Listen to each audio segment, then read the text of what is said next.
Kijana Musa Ali mwenye umri wa miaka 21, mvuvi na mkazi wa Sahari jijini Tanga, anaendelea na matibabu hospitali ya mkoa wa Tanga Bombo, na kwa sasa amepata nafuu baada ya kushambuliwa na nyumbani kwa bondia Hassan Mwakinyo alfajiri Machi 4, 2025 na kufikishwa hospitali akiwa mahututi wa majeraha mwilini.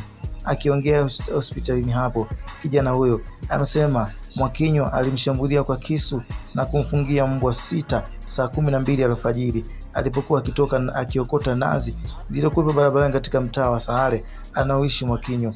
Mimi ni mvuvi, nafanya kazi za baharini. Siku ya tukio niliamka kwenda kufanya kazi ya kuchomeka nguzo maeneo ya Tanga Beach. Hii ni kazi yangu tu niliyoipata kwa siku hiyo. Nikiwa njiani nikaziona nazi zimepangwa na nikaanza kuziokota. Ghafla Hassan Mwakinyo alifika akiwa na kijana wake wa kazi. Wakaniuliza, nazi umetoa wapi? Nikajibu, nimeziokota.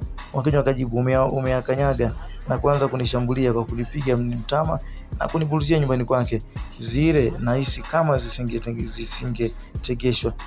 Mwakinyo wakati anaendelea kunishambulia akamwagiza kijana wake wa kazi kisu na kuanza kunikata miguu na kunivua nguo na kunifungulia mbwa waliokuwa wakinijeruhi kwa zaidi ya lisali moja.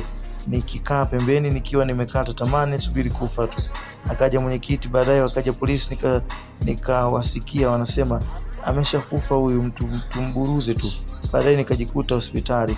Kwa upande wa jeshi la polisi mkoa wa Tanga limethibitisha kumshikilia Hassan Mwakinyo mwenye umri wa miaka 29, mkazi wa Sahara jijini Tanga kwa mahojiano kuhusiana na tuhuma za kushindwa kudhibiti mbwa wake ambao walimshambulia na kumjeruhi Musa Ali mwenye umri wa miaka 21, mvuvi na mkazi wa Sahara jijini Tanga. Tukio hilo limetokea nyumbani kwa Mwakinyo baada ya mbwa hao kuachiliwa huru katika eneo la nyumba kwake.